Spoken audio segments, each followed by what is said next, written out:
Hi, everyone. We have a few more folks joining, so I'm just going to give folks a minute here, then we'll get started. All right. Well, thank you all for joining. This is going to be our breakout session on social media during COVID.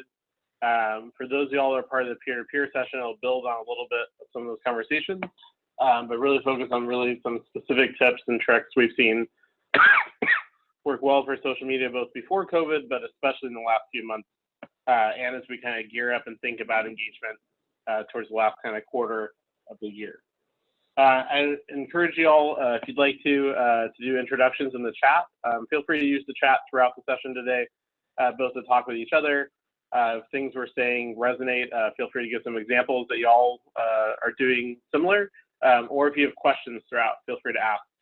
I'll try to keep an eye on that chat, answer those questions as they come in, and also leave at least 10 minutes, 15 minutes at the end today for any specific questions that y'all have. So when we think about some high-level things that we know are impacting our social media communications right now, that we're seeing from a lot of our nonprofit partners that we typically work with, first and foremost, as we kind of mentioned earlier, everyone's communicating differently, right, than they were before, but only about a third of us have actually kind of formalized that plan for our communications.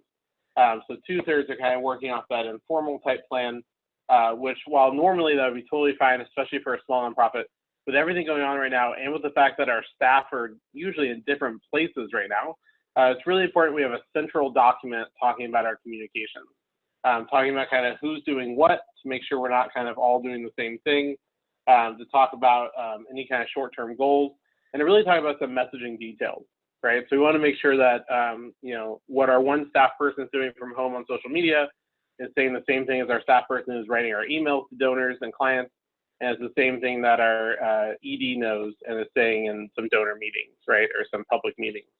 So it's really important that we have some central documents to be able to go off of, even more so than normal, since we're not all in the same place, and we can't just be like, hey, like, what did we decide about reopening, or what did we decide about this program on Friday? Having that kind of central document, even if it's just kind of a Google Doc, can be really helpful for folks to work off of some key messaging details and goals. In terms of content, and we'll talk more about this today, we really need to focus on our kind of tone and kind of the actual content we're sharing, right? And decide on some kind of key core messaging around both COVID-19, but also Black Lives Matter. Again, we want all of our staff kind of communicating in a similar way. And since we have so many different platforms we're probably communicating on, and because we're all doing it from the comfort of our own home in a lot of cases, it's important that all of our staff are working off the same playbook and communicating on the same messaging tone and materials.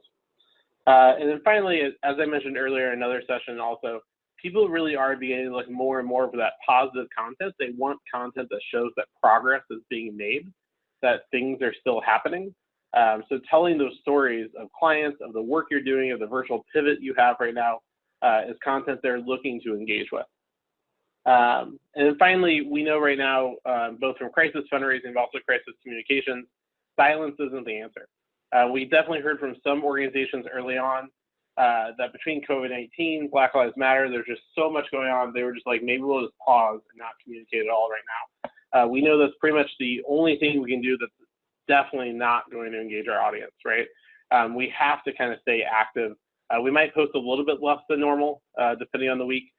We might be changing kind of frequency. We're sending emails or social media posts, but we still need to be active and consistent. Our audience needs to be able to hear from us right now, so they have a sense of what we're doing and that we stay kind of top of mind for them. One of the big reasons for this too, for any of you all with kind of a marketing background, we know once kind of audience forgets about us, it takes a long time to get back top of mind, right? It's not as simple as I didn't post for a few weeks, I post once and everyone comes back. It's going to take a long time to get that wheel started again, and I may not ever get some of those people back. So it's really important we stay consistent with our communication. We're going to start with a little bit of an overview, even kind of pre-COVID-19, so some of our tips specifically for right now during COVID-19 are in a little bit more context. When we talk about kind of social media today, we're talking about any type of kind of online closed network that you're able to communicate with. Obviously, we'll spend the majority of our time on Facebook, Twitter, and Instagram. So those are really the big three we see that kind of move a dial for an organization. We'll talk a little bit about LinkedIn, and happy to answer any questions you all have on other platforms as well. Some kind of general guidance at a high level, and once again, all this is even more true during COVID, but was also true before. Really, especially right now with so much going on, focus on a few platforms. So probably those big three, maybe even only one or two of those big three. It's a lot more important that we have a consistent presence on one platform than a spotty presence on three or four. So instead of trying to do every single new emerging platform, figure out what Twitch is, do all these different things, instead just picking, okay, I'm gonna have a really robust Facebook where we're posting daily, and I'm gonna have a Twitter where we're tweeting at least 3 times a week, right? Whatever that looks like for you. Ideally, your capacity allows you to post Facebook, Twitter, and Instagram. But if you're not able to do all 3 of those, picking 1 or 2 is totally fine. Much better to do 1 or 2 well than 3 or 4 in a slightly less consistent fashion. Think about setting really realistic goals. So once again, when thinking about those platforms, when thinking about the content, Instagram is a good example. We have a lot of organizations that are trying to get more active on Instagram, more followers there. We know there's some really good engagement with audience and engagement with the audience that nonprofits want to talk to, millennials and Gen X and Gen Z. At the same time, though, we have to have visual content. We have to think a little bit ahead. It might require a bit more work, especially right now. We might struggle to kind of get photos or find out what type of visual content we want to use. So if we're not able to do that consistently, we just need to be realistic about that. The same as if we're setting a goal to do daily Facebook posts. If we just don't have any development staff, no communication staff, it's just the ED, maybe we need to set 3 times a week as a goal. Is that as engaging as daily? No, but is that a good place to start? Yes. So setting that type of ambitious goal, but making sure it's realistic and that we can really execute on it. Think about our audience. We'll talk about which audiences respond best to different platforms in a few minutes, but know your audience and who's following you. And in general, even if you've been around for a long time as an organization, there's a good chance you don't really know who's actually following you online. You just kind of track those big numbers. So taking some time to actually look into who are my Facebook followers, who is following us on Instagram, who's engaging with us on both those platforms, because a lot of times that audience is probably just represents a subset of your whole audience, so you can customize your content a bit more. And it's really important to know who's following us in the first place. Even during this kind of changing time right now, we need to make sure our social media content is still kind of following strongly on our brand and our voice, right? So it might be a little bit more upbeat or modern than some of our written materials. Depending on our organization, it might be a little bit more flexible than some of our visual content on the website, but it's still important that it feels like us. So making sure our content kind of still follows our brand. Setting that schedule, so creating an expectation of when posts are going to go out. So posting every morning at 9 a.m., right? Every afternoon at a certain time. Maybe it varies a little bit by day, but getting in a real routine of both the type of content and time I'm posting allows people to kind of know when to expect things from our organization. And then finally, right now, we know this is a little difficult, so we can talk about some options for it. But visual content is always going to be kind of top for kind of driving engagement. So thinking about how we get some really good visual content right now, when especially we can't be in person together. And as I mentioned earlier, feel free to ask questions throughout. So if you want to chat any questions, feel free to. And someone was talking about analytics. We'll talk about some specific metrics towards the end of the presentation today, but incredibly important that we're talking about engagement metrics. And one of our tips specifically during COVID is that a lot of us maybe were doing a good job of tracking engagement before COVID, but a lot of those kind of best practices or even some of the advice on kind of when to post on Facebook, for instance, a lot of that has shifted during COVID because people's lives have shifted so much. How they use social media is different. So those stats that we can take for granted from before may not always be exactly the same right now as people are spending more time at home. So when we think about Facebook at a high level, just some background on the platform, we know kind of elder millennials, right? Older millennials and Gen X are the majority of users and most active users, I should say. Facebook is generally the best platform to do donation campaigns. There's nothing uniquely great about Facebook for that. It's simply that the people on Facebook tend to be older than the other platforms. People who are older tend to donate more often and donate more. Hence why Facebook is usually the best for kind of those fundraising campaigns we might do. This leads to having kind of the best rate of return if we're doing fundraising on it. And still, despite the fact that a lot of people have left it, a lot of advertisers have left it, a lot of people have issues with it right now, it's still the largest platform. No longer the fastest growing. Instagram is by far, but still the largest platform and also the most engaged platform on a kind of average basis. In general, on Facebook, Facebook users take more action than other sites typically, so they're more likely to like and comment and reshare than some other sites on average. And people use it to really share things they care about a lot of times, right? And increasingly so, they use it to share kind of social opinions. It's most likely to be the platform we can get some of that back and forth conversation going. Typically, we're not going to have a really engaged back and forth in the comments on Instagram or kind of on Twitter. Facebook's going to be best if we're trying to get an online conversation. And in general, and this is still true, but less true than it was before COVID, the most active time for Facebook is in the evening, right? So typically this was when people came home from work, right? They're having kind of a glass of wine, having dinner, or maybe after they put the kids to bed, they go on Facebook to like kill some time in the evening, right? This has shifted a little bit. Afternoon is more active than it used to be on Facebook, simply because now working from home, people are really tired of doing work and looking at their screen or being on Zoom by 2 or 3. So they're going on social media instead. In general, we've seen anything about like days of the week that are more popular than other, times that are more popular than other, all that's kind of evened out during COVID a little bit for a lot of audiences, simply because folks are always at home and always on their computer and always kind of maybe having social media on in the background. So engagement now is kind of a little bit more universal than before. It really had some spikes and dips. Not everyone, obviously, is the best audience for engaging on Facebook. The younger you go, the less likely they are to be on Facebook. Overall, it is kind of losing users, but at the same time, it would be dramatic to say the majority of our audience is not still on Facebook. The majority is, right? It is getting tougher and tougher to get visibility on there. We'll talk about a couple hacks and tips and tricks for making sure our content actually shows up. A few tips, once again, even though evening is most active for our audience, it really depends on audience. So posting sometime between 9 to 4, usually either earlier in the morning, so between 9 and 10 a.m., or towards the end of the afternoon, like 3 to 4 p.m. In terms of kind of insights, using platform insights to get a better understanding of our audience can be really helpful. And in terms of kind of analysis, we're really thinking about engagement, right? So like likes, comments, reshares. Really, are we kind of posting content that's driving action? One thing that we've seen is interesting is that a lot of these engagement stats are going to look different during COVID. So the content people found engaging before and after COVID isn't always the same. So even if you feel like you have a really good sense of what drove likes and shares and comments before, doing analysis on what's been working the last 4 months is really important. Because just people's priorities have shifted, what they care about has shifted, what they want to read has shifted. So seeing how that's changed for your organization is really important.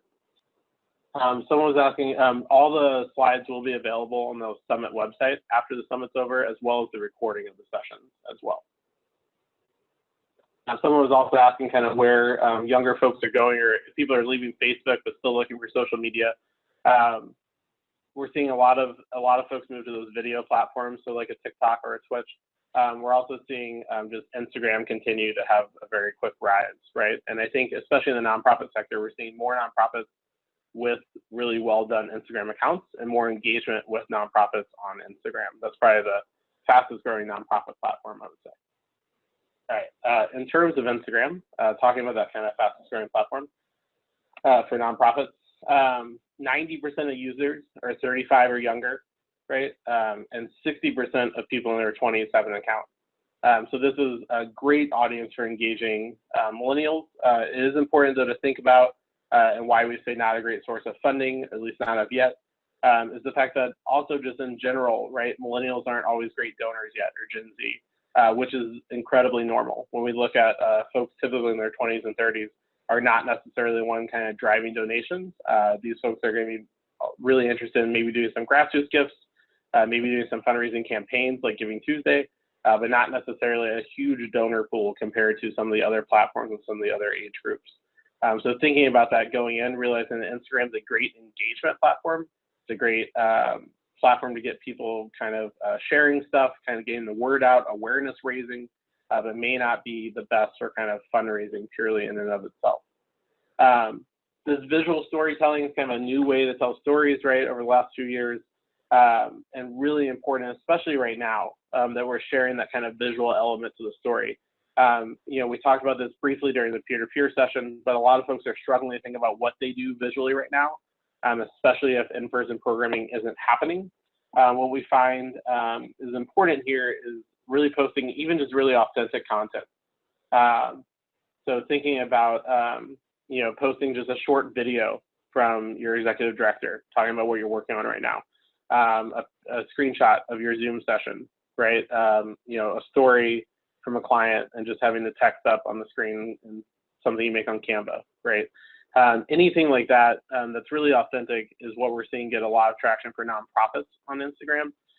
You might be familiar with a lot of overly polished photos from other folks on Insta, but for nonprofits, people engage most with that stuff that really feels authentic and really feels real. That's true kind of across all the platforms right now. A few kind of best practices we see with Instagram, being consistent. This is a platform that people need to come to expect to see stuff from you. So whether that's 3 times a week or daily or twice a week, setting a goal and sticking to it and building to daily or near daily is really important because folks want to kind of continuously see it, and it kind of really builds on itself in terms of the visual brand you're creating there. That kind of begins that following, begins that engagement. It's really important to kind of know your audience. Typically, weekends actually have the highest Instagram usage, but low engagement for nonprofits. That's because people are on Instagram for the weekends looking for food ideas, or before COVID, looking for ideas of like what to do or where to go. So nonprofits typically get the best engagement on weekdays, and once again, in the afternoons right now during COVID. While you don't have to post 11 hashtags on everything, and that still seems ridiculous to me personally, more hashtags than you would expect actually drive more engagement. So feel free to post kind of 4 or 5 or 6 at minimum to be able to kind of explain and kind of connect people to the content you're posting. And then finally, tracking engagement, right? So partners that, for instance, like tag someone else, see engagement increase by 50%, even if you're just tagging someone who also doesn't have a big following. Folks just are more likely to engage if they know others are naturally involved. And again, like the other platforms, deciding what metrics you're going to track and tracking those over time. And then finally, Twitter. I will say, because there were a couple of questions in the chat about this, why we focus on these 3 and then LinkedIn in a second, is really where this is where we see most of our kind of donors and volunteers and supporters live, in addition to a lot of our clients. I will say there are definitely organizations out there that have done a great job of already moving into some of these new platforms like TikTok or Snapchat when it first came out, Twitch. But those are really only if you have either a client base you're really trying to engage, that's kind of Gen Z, kind of 25 and under, or if you have, unlikely, but if you have like a volunteer or supporter base that really fits in that category too. Otherwise, it's a lot of work. You really have to post a lot of content on those platforms to kind of show up and get results. And that often isn't really worth the time for a lot of organizations, depending on kind of who their kind of target audience is. For Twitter, you know, this is a group that really is that kind of elder millennial group, is most likely on there. So that kind of 30 to like 45. So younger Gen Z, younger Gen X, older millennial group, somewhat similar to Facebook. Twitter is typically, their platform is more likely for users to have an advanced degree. Almost half of all Twitter users have a college degree or more, which is more advanced than kind of other platforms, which means that these folks are also more likely to be donors probably as well when we're thinking about communication. The platform also kind of related to that, not surprisingly, has more affluent users than other platforms typically. And I think the biggest thing about these users also is that they're more informed typically. So folks are on there to for a lot of reasons, but often to find information, right? So they're interested in reading the story you have, they're interested in the new stats you have, they're interested in your annual report. You know, this started really and kind of grew originally as kind of a news source. And that's still true for a lot of folks on there about what they're looking for, especially from nonprofits. Users are also more likely to be in urban settings. So if you do work in a large city, this is probably where a lot of your audience is. And the content that they're looking for is more varied. So traditionally it is news and those updates and stuff, although increasingly new users to Twitter are looking for more entertainment value. LinkedIn is the last kind of specific platform we'll talk about before we talk about just some broad trends we're seeing and tips and tricks we're seeing for social media right now during COVID. So for LinkedIn, thinking about a quarter of people that use the platform are 50 to 64 years old. So this is going to be an older audience than other platforms. You're going to have more folks who are traditionally donors or consider themselves donors in this audience pool.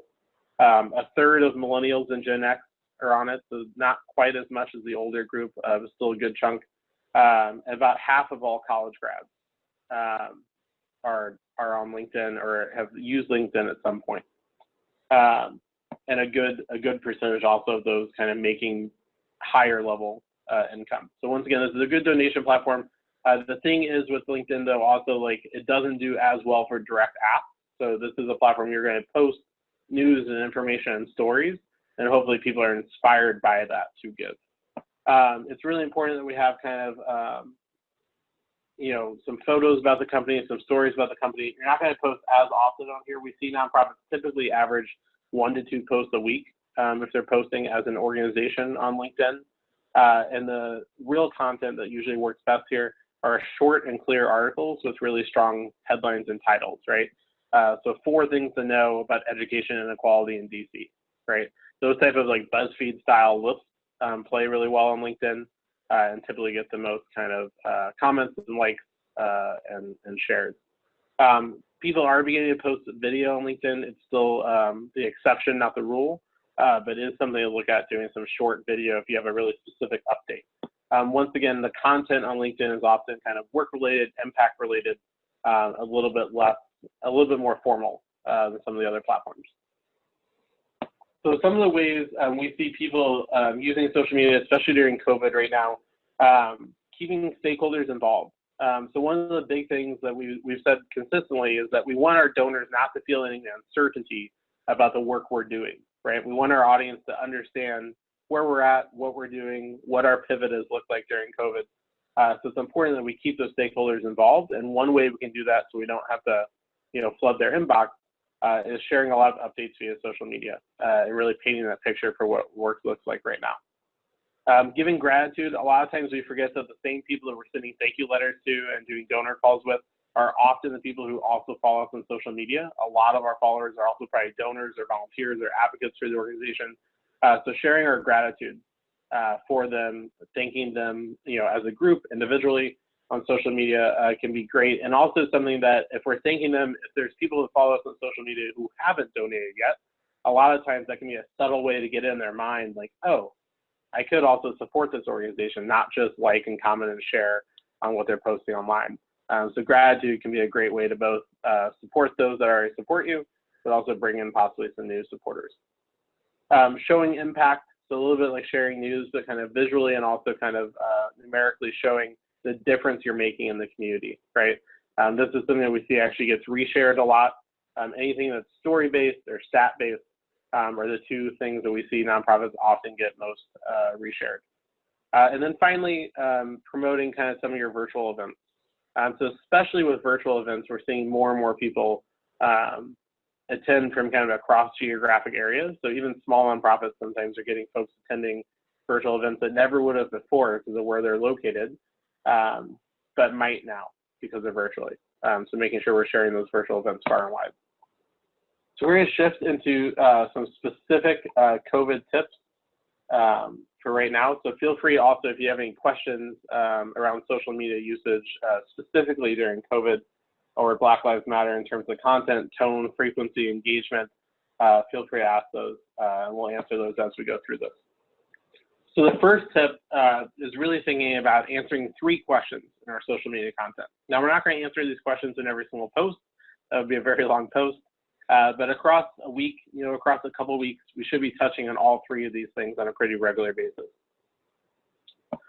First, we're trying to answer that question of just why. Like, why should people care about what we're doing right now? There's a pandemic, there's a recession, people are kind of finally addressing long-standing issues of injustice. There's a presidential election going on. There's probably a bunch of other things happening that I can't remember right now. Theoretically, the baseball season starts today. There's a lot of things happening, right?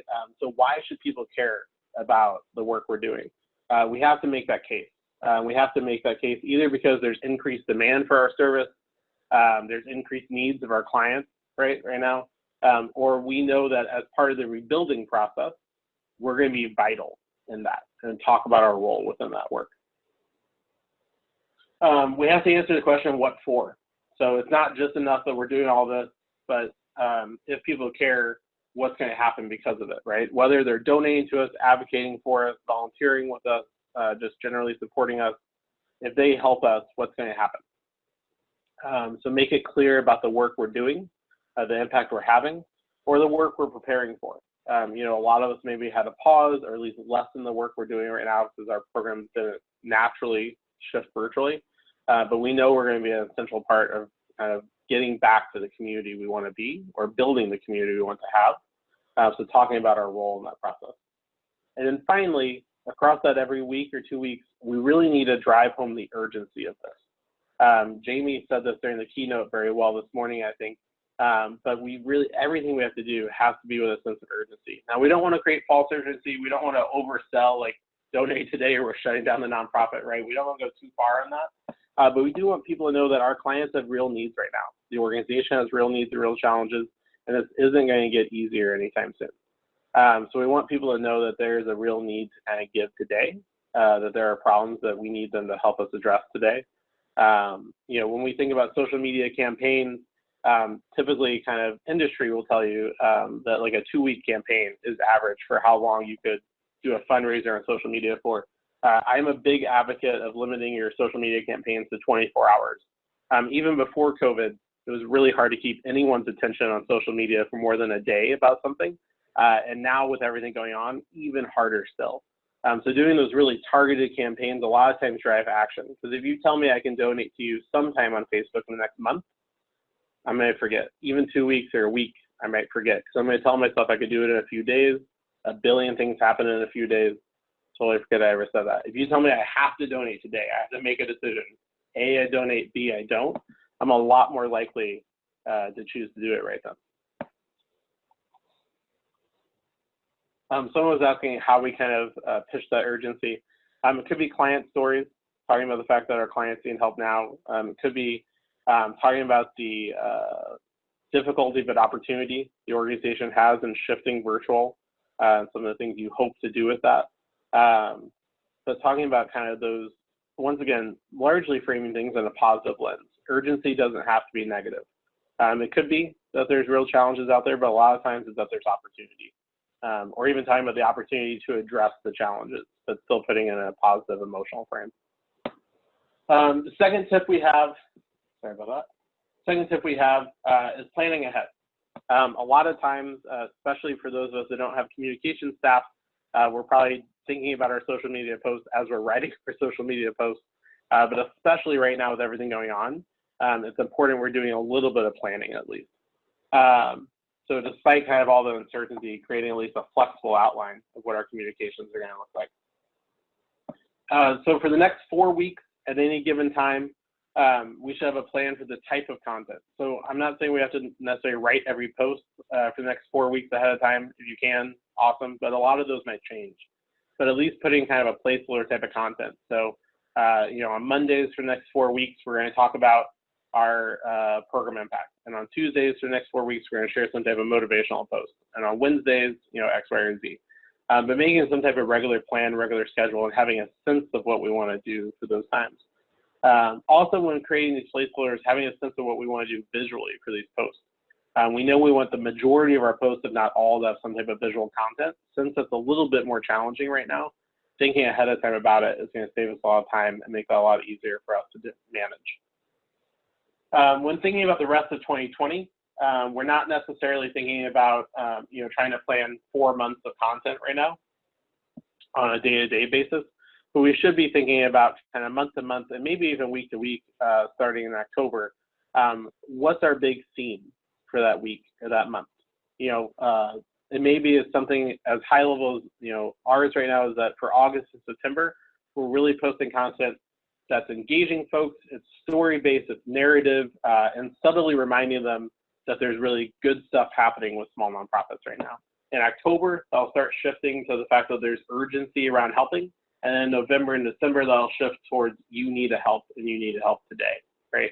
But we're starting now with that kind of engagement, but then we can shift engagement to need, and then we can shift need to action, right? But thinking even at a high level about that, and then kind of a little bit more granular and what are some of the themes or types of content we want to share, allowing us to kind of plan ahead for that. Someone was saying this earlier in another session, but end of year this year is going to be very crowded, right? A lot of us probably have an event we postponed from earlier that we might be doing virtually or some type of campaign. We have Giving Tuesday, we have end of year traditionally itself. We have a presidential election that for at least 2 weeks in late October, early November is going to take up all the space in the room and all the conversation and engagement from our donors, and we're going to have to work around. So we're going to have a lot going on there. So it's really important we're thinking ahead of time about how we communicate in that. And within all that, obviously COVID will be kind of going on throughout all. And then finally, we need to think about how each week we're sending at least some content that's reminding people or updating people about the work we're doing. Again, folks have a lot of questions about what it looks like to be a virtual nonprofit right now. So it's important that we're answering that question as often as we can and reminding people that things are still happening. Our organization has not just been kind of put on shutdown or pause. And this plan, we should be revisiting every couple of weeks. So hopefully we're setting a flexible enough plan that we don't need to revisit it kind of every week. But every couple of weeks, we need to be looking at what we planned and probably updating it and resetting it for the following kind of 4 weeks.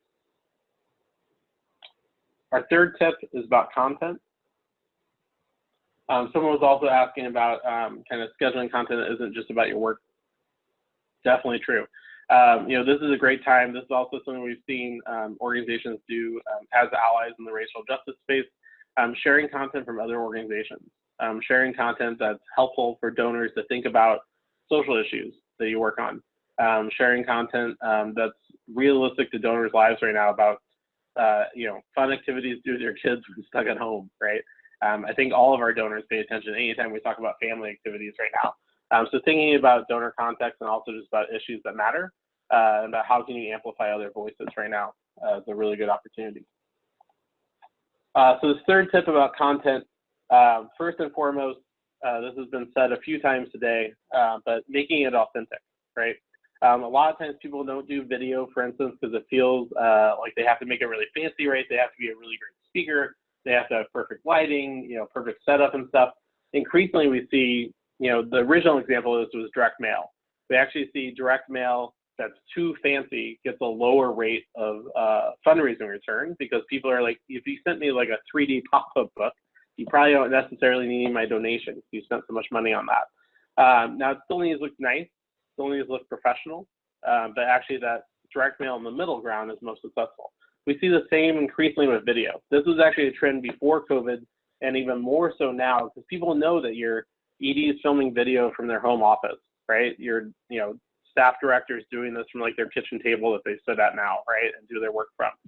So folks are very forgiving and are looking for that authentic connection. Our audience is looking for community and a sense of impact. So that community part means that they don't want that super well-produced video of their executive director and animations and perfect sound and everything like that. They want that authentic video that, once again, isn't super shaky, is still like good lighting, isn't painful to watch, but they want it to feel real. Those videos can be short. It could just be your ED doing kind of a 15-second, 30-second update. It could be one of your staff talking about kind of a program you did that day, a webinar that went well, a client story they wanted to share. Those things are getting a lot of engagement right now. People want that kind of natural sense of connection. Typically keeping videos to kind of 20 or 30 seconds is best, unless really telling a specific story, which then at most you still want to cap at 1 to 3 minutes. You know, posting a few different short videos gets a lot more engagement than kind of one long video. And finally, we know videos and pictures, but especially videos these days, are highly effective. 2/3 of all folks are visual learners, right? That's the #1 way they kind of process information. Having a video drives almost double the engagement of not having video content. And typically, folks actually feel 52% more confident in trusting the brand and trusting the information they receive if there's a picture or video attached to it. So these days, folks have such a distrust of information that, especially if it's just text, they easily think just text to be a lie, right? They still have some doubts about pretty much any content they see online these days, but they are a lot more likely to feel confident and trust the impact stories and narratives you're telling them if there's a visual component. I'd really encourage folks to push yourselves beyond just kind of doing the recorded videos, right? But actually doing some of the Facebook Live, right? Instagram Live, some live video content.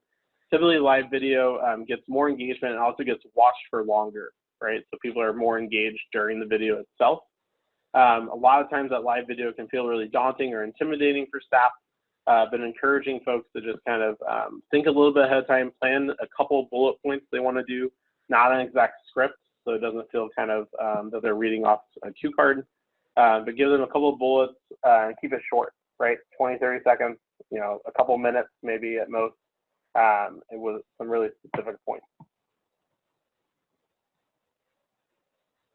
And then finally, we don't want to just recycle the same content. So we did see some organizations doing this for the first few months of COVID because they kind of ran out of photos, right? They felt like they didn't have any visual content to share, so they kept running the same photos out there. Most of the time, people aren't going to notice. If I share one photo of our clients, at a workshop, and then share the same photo 4 months later, it's very unlikely anyone's going to pick up on that. But there needs to be a good distance there, right? So needing to find some new content, whether that's dipping into stock photos, because we don't have any in-person photos, whether that's creating kind of graphics or other ways to show our impact than just kind of a photo, making home video, right, and having folks do kind of home interviews, recording a Zoom interview and posting a picture of it, but finding some way to get some new content out there so folks feel like new stuff is happening. The fourth tip we wanted to share here really is that, despite everything going on, the old adage is still true: content is king on social media in terms of engagement. So there's a lot of tips and tricks, right, about kind of when and where to post, but we still see the type of content we're posting is what kind of matters the most. So 3 big things we want to be posting right now. One is posting again about our pivot, right? We want to make sure we're posting probably at least once, but probably twice a week about what we're doing virtually right now. We want people to have that sense that things are still going on. Be real about the challenges for that, right? So I think, coming off saying that we're doing virtually and now virtual programming is way better than in-person ever was, right? We don't want to go that far, both because we don't want to undermine when we come back to in-person, but also folks know that it's probably not exactly the same, right? So really making the case that we're doing the best with what we have, like we all are trying to, and that we're still showing up for our clients in new and unique ways. Celebrating any wins. People really want positive content right now, and we also, just as an organization and for our staff's sake, need to celebrate progress and good news. So if there are victories for clients, if there are victories for staff, if we have accomplishments during this time, it's important we're talking about it because folks want that type of positive information and that sense of progress. And then finally, as much as possible, finding ways to talk about how they can support or get involved. People want to do stuff right now. So even though a lot of our volunteer programs are on hold, if we're able to have a virtual volunteer opportunity or an advocacy opportunity, or worst case, just like a learning opportunity that they can go read something about something, giving them something to do gets a lot more engagement right now. Talking about our plan. So some of the content we need to be posting on social media is probably the same things we're kind of writing in those kind of longer monthly update emails. but talking about what our plan is for the rest of 2020. Depending on the type of work we do, we very well may not know exactly what October, November, and December are going to look like yet, but talking about the things we do know and talking about when we plan to make a decision about the other things. Once again, giving some certainty to an uncertain situation there. And finally, we really want to give a sense there is a plan, right? We just want to let people know we are thinking about this. Folks aren't expecting us to have answers yet, but they want to know we're working towards them. And then finally, when I say personal, really talking about how the staff are doing and how the team's doing, right? Maybe take a screenshot of your next team meeting. Take a screenshot of that kind of virtual happy hour you do with your staff and talk about how excited everyone was to get together. It's important to let people know the organization's still working, right? Not just getting things done, but also just like being effective. And part of that is how our team is doing. For a lot of our smaller organizations, they have really personal connections with the community or with their donors, with certain staff members. So the community is going to respond to be able to see staff and see if the organization is doing well.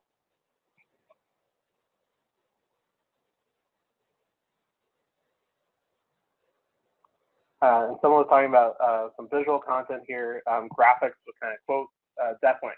So, turning quotes into graphics, using graphs for stats, just putting kind of a big number right in Canva with a little text below it. Whatever it may be, it can be really simple, but we see a lot of engagement with that. People don't talk enough about how Canva completely revolutionized the nonprofit sector. That's just my own personal opinion also. The fifth tip here, talking about data analysis, someone asked about this earlier, or commented on it, I should say. Incredibly important right now. And one reason is because we know engagement looks different than it did before March 13th. So when we look at engagement right now, the first thing that's changed is timing. So once again, while earlier we saw kind of evening activity be the highest time, typically posts made in the morning for nonprofits were the ones that were engaged with most. Typically Tuesday or Wednesday mornings were best for nonprofit posts throughout the week. All that has kind of shifted a little bit. For some organizations, that might be very much the same. For others, you'll see it's really flat and there's no kind of defined kind of model of what times are kind of most active. For others, there might be a new time that's most active. In general, we've seen afternoon pick up a lot more than it did before. So that's going to look different for everyone a little bit. Morning is probably the time that has a little bit less engagement than it did before, simply because morning before had engagement because people were like checking their phones on social media, like on the train to work in the morning, right? Or when they first got to the office, they didn't want to do any work yet, so they're drinking their coffee on social media. That all has shifted, right? So now some of those morning folks are maybe not engaging on social media until the afternoon. Thinking about content, we may have had a really good sense of what content drove action before. That very well might be different now. So looking at different types of posts we've done since COVID began, and really since kind of May. Those first 6 weeks were such kind of a crazy uncertain time. Also kind of pre some of the conversations around George Floyd and the protests. So the content we're posting now since kind of June 1st, kind of middle of May, is really what we should be looking at to see what content is kind of engaging our audience most. And then finally, our audience itself. Is our social media audience growing quickly? Is it shrinking quickly, staying the same? Who's engaging? So even if the audience itself isn't drastically shifting, is it shifting? Who's engaging with us on that? What we want to avoid here is just kind of trusting tried and true stats, because it's going to look different right now, and just posting kind of like normal. Why do you say that part is we do see there is higher engagement on social media, higher usage, I should say, on social media than ever before. Since COVID began, kind of usage on social media has drastically increased, which isn't surprising with people at home, but it doesn't necessarily mean they're more engaged. Just because they're looking at it more doesn't mean they're doing more. So it's important that we're not just kind of posting, banking on that kind of bigger audience, meaning bigger engagement.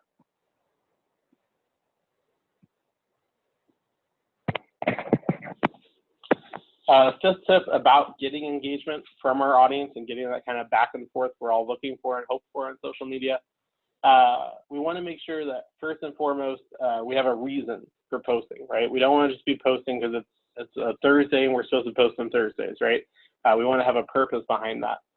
So it could be that we're trying to drive our audience to be more informed, right? Our goal, especially right now, if we work in any issue, which every issue is, related in some way to racial justice, we might be trying to inform our audience about that, or about the social issue we work on, or the community we work in.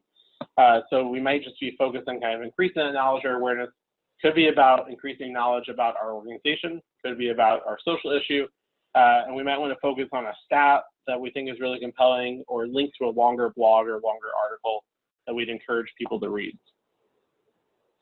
Another thing we see that we want to kind of drive audience to is action, right? So even right now when people are at home, we want people thinking about doing stuff, right?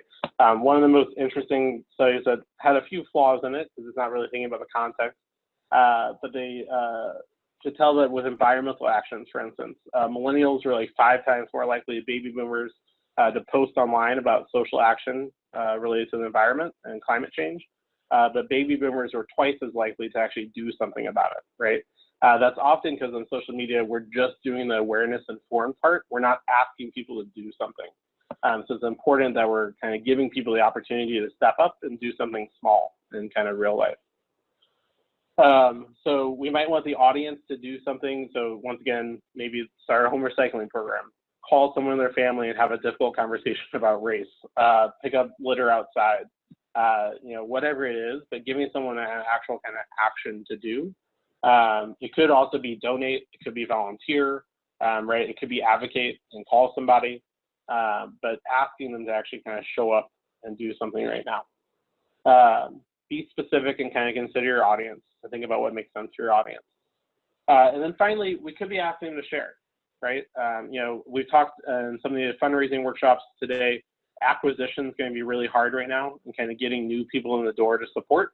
One way we can do that well is peer-to-peer, but also getting people on social to share out what we're talking about. So asking them, you know, this story about a client's really important.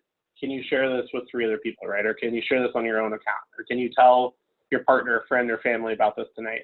So talking to them about that. Typically, if we're trying to create something to be shared, it's important that it's short. It's important that it's kind of direct. It's important that it has a good graphic to it, right? If we're going to get them to put it on their own account, those 3 things usually have to be true. Even with everything changing right now, it's really important that our content's staying consistent, right? We don't want things to totally feel different than normal. So a few different ways we want consistency. One is that we don't want to constantly be changing information, right? So even during this uncertain time, we don't want to be saying, well, we're going to make a decision about in-person programming August 1st. Now it's August 7th. Now it's like August 20th. Basically, we don't want to be a school district, which a lot of them are doing. We want to be a little bit more direct and a little bit more focused on when we're going to make decisions by, when we're going to announce things. The same thing's true with events. We saw some people, you know, would push their event back by a month, and have done so now for like 4 months in a row. Be really conservative about when you're saying you're going to do stuff by. So we only have to post 1 or 2 dates, right? We don't want folks kind of questioning everything we're posting. So it's important that we're trying to be as consistent as possible, understanding this is obviously an evolving, changing situation by the day. In terms of tone, we really want to think about how our tone is still sounding like our organization, right? So even if we're kind of a fun, youth-focused organization, use it as a pretty casual tone, just because everything going on right now is really heavy and serious, we still should sound like us, right? We're going to post within a COVID-19 lens. We want to be really sensitive to both COVID-19 and issues of racial justice right now, but we also want to still sound like our organization and make it look like our visual brand. And make sure that all staff are on the same page for this. Once again, this is something that maybe we didn't have to formalize as much when we're all sitting right next to each other, and someone could be like, I don't really know if that sounds like us or looks like us. Now, though, that we're not sitting right there next to each other, it's important we have a document to refer to, because we can't necessarily kind of watch out for each other on that and kind of pressure test things in the office. Finally, a couple quick tips, and then happy to answer any questions for kind of the last 10 minutes we have together. So feel free to go ahead and start asking some questions in the chat. We'll get to those. Use a scheduler. So there's a lot of scheduler apps out there. Buffer, Hootsuite can be really helpful, especially if you're a small team. So if you're listening to this, you're just an ED, no staff. I've been there, I get it. It's hard to prioritize doing social media.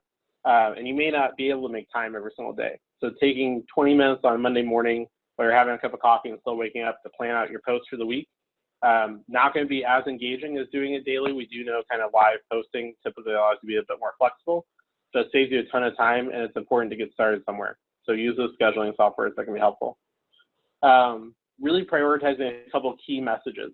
So obviously every post is going to be unique. We don't want to post the same thing every time, but we want it to have a strong theme, right? When people get out of the month of August, I want them to think back on our social media and be like, oh yeah, I guess they were talking a lot about X, right? A lot about Y. So it's really important. We have a couple of messages we're trying to get across on kind of a bi-weekly or monthly basis. We want to plan for at least the next month in terms of content we're going to post. One of the best ways to figure out what's working and what others are thinking about right now is just looking at what our peers are posting, right? All of us are figuring this out together at the same time. So looking at what they're posting and looking at what's getting a lot of clicks and a lot of not clicks can be helpful for us trying to figure out what to do. Thinking about pictures, any chance we have right now to get some high quality photos as we start maybe doing some socially distanced program or taking pictures of our virtual programming or taking pictures of the process to get ready for virtual programming. So maybe we're doing you know, a virtual craft series or education series with our students. So taking a picture of like all the supplies out on the table ahead of time, right? Even things like that that maybe wouldn't have got a ton of engagement before when they were competing with all these other live photos. Right now are some of the more engaging photos you're going to see on social media. So thinking about how to take some of those process photos can be really important. And then finally, diving back into our audience engagement and audience stats. One thing I didn't put on here that we've actually seen is very true is kind of thinking outside the box in social media is actually using social media groups now, especially Facebook groups more than we did before. You know, we've seen a huge explosion in kind of, this was a trend once again before COVID-19, but accelerated quickly during COVID of groups on social media and kind of closed groups getting more traction and more engagement than they have before. So that can be a really helpful thing to get into. If you are joining groups or starting your own group of kind of alumni or something, it's important that when you're joining external or starting your own, that you don't lead with a solicitation, right? So lead with offering advice, information, tips, tactics, things like that. And then as you've kind of been there for a while, you can then kind of spend that towards, we're doing a Giving Tuesday campaign, we're doing end of year. But joining those groups now, spending a couple of months engaging, and then setting yourself up to be able to solicit towards end of year.